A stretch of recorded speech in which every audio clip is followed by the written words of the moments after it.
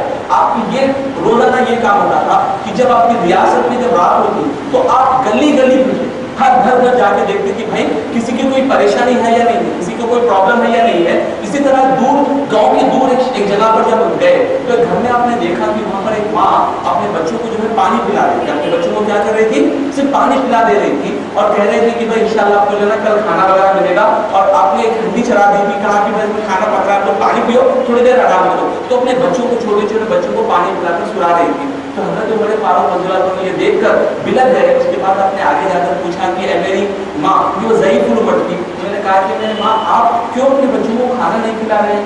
تو انہوں نے کہا کہ ہمارے پاس کھانے کے لیے کوئی کھانا نہیں. تو انہوں نے کہا تو تم ہو سکتا تم یہ کر سکتے تھے کہ تم امیر المومنین حضرت عمر کو جا کر, انہوں نے کہا تم جا کر عمر کو کہہ دی. تو آپ نے کہا کہ امیر المومنین وہ بنتے ہیں یا میں بنتی ہوں.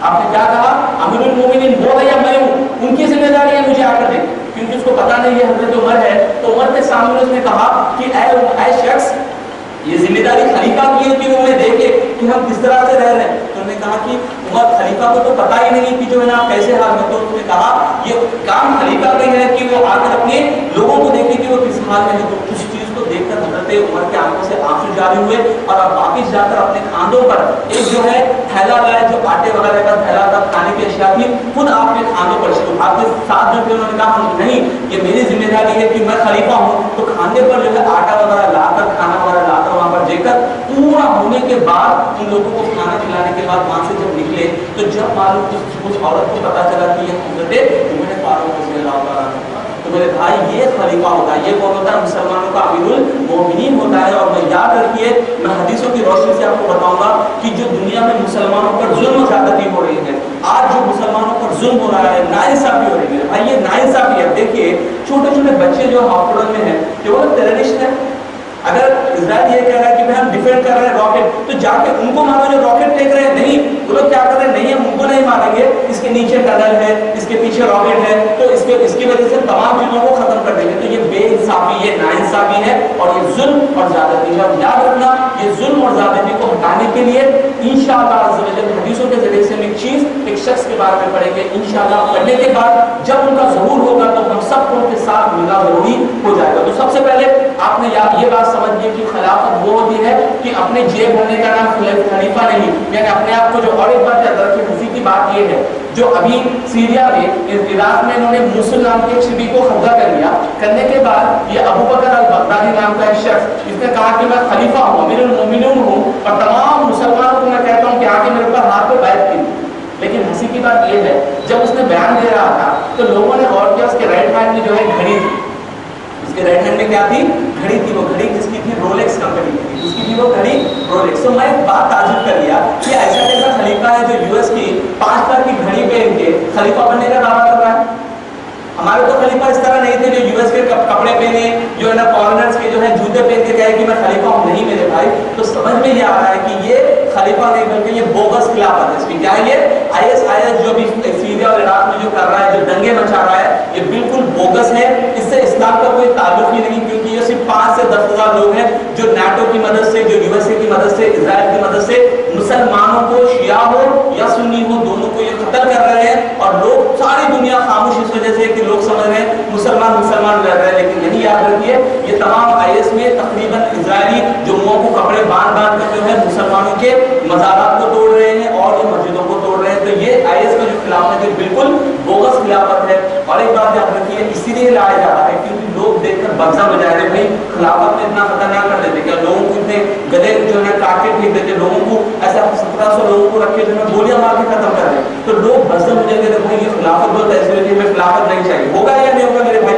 اب غور کیجیے، اگر کوئی چیز اچھی چیز ہے، اچھی چیز کو لوگ جان بوجھ کے اس کو بدنام کرتے، جان بوجھ کے اگر کوئی بدنام کرتے لوگ اس کو لیں گے، تو یہ کیا جا رہا ہے کہ لوگ یہ سمجھیں کہ خلافت بہت بری چیز ہے، اس میں یہ ہوتا ہے، تو یہ ایک پلان ہے جس پلان کے ذریعے سے یہ لوگ خلافت کا نام بدنام کر رہے ہیں۔ لیکن میرے بھائی آپ دیکھیں گے کہ خلافت کا جو حکم ہے کہ ہم اپنے آپ سے نہیں کر رہے، بلکہ قرآن میں اللہ نے حکم فرمایا اور حدیث میں بھی اس کا حکم فرمایا، تو چنانچہ میں سب سے پہلے آپ کی بارگاہ میں آپ کو بات سمجھ جائے کہ خلافت کا مفہوم کیا ہے، آپ کو سمجھ میں آئے خلافت کیا ہے؟ خلافت یہ ہے کہ اللہ اور اس کے رسول یعنی قرآن اور حدیث کے مطابق جو حکومت کرے، جو دنیا اور دین دو چیز کو بھی حکومت کرے، اسے کہتے ہیں خلافت اسٹیٹ، اور یہی خلیفہ کا ہمیں بیعت لینا ہوتا ہے، اسی کے ساتھ ہمیں رہنا ہوتا ہے۔ اور یہ خلیفہ یہ نہیں ہوتا جو اپنے آپ سے بیٹھ جائے کہے میں خلیفہ ہوں، تم مجھے مارنا ورنہ تجھے مار دوں گا، نہیں، اس طرح کے خلیفہ نہیں ہوتے۔ تو اس کا حکم کیا اللہ نے قرآن میں فرمایا، چنانچہ سورہ بقرہ آیت نمبر 30 سورہ بقرہ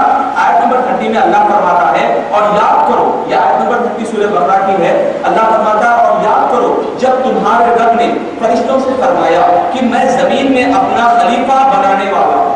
اللہ نے قرآن میں کیا حکم فرمایا؟ جب حضرت آدم علیہ السلام کو دنیا میں بھیجنے سے پہلے اللہ نے یہ اعلان فرمایا کہ اے فرشتوں سنو، اے فرشتوں سنو، میں دنیا میں ایک خلیفہ بھیجنا ہوں۔ قرآن میں آیت میں بھی لفظ آیا ہے انی جاعل فی الارض خلیفہ، قرآن کی جو لفظ بھی ہے کیا ہے؟ لفظ یہ ہے خلیفہ بھیج رہا ہوں۔ تو میں ایک سوال کرتا ہوں آپ سے، اللہ نے یہ نہیں فرمایا کہ دنیا میں ڈیموکریسی بھیج رہا ہوں، اللہ نے یہ نہیں فرمایا دنیا میں ووٹنگ سسٹم، نہیں، اللہ نے فرمایا میں نے اس ایک بندے کو چنا ہے جس کو میں کیا کروں گا؟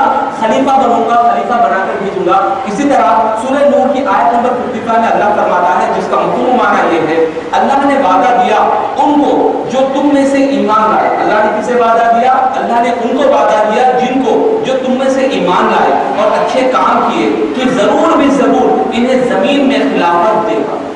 یہ سورہ نور میں اللہ فرماتا ہے ان مسلمانوں سے، ان مومنوں سے جو ایمان بھی لائے اور اچھے کام کیے، اللہ فرماتا ہے کہ انہیں ضرور زمین میں خلافت عطا فرمائے گا، زمین میں خلیفہ بنائے گا۔ تو یہ دو آیتوں سے ہمیں ایک بات سمجھ میں آئی ہے کہ مسلمان میں، اسلام میں یہی حکم ہے کہ وہ خلیفہ کو چنے، کس کو چنے؟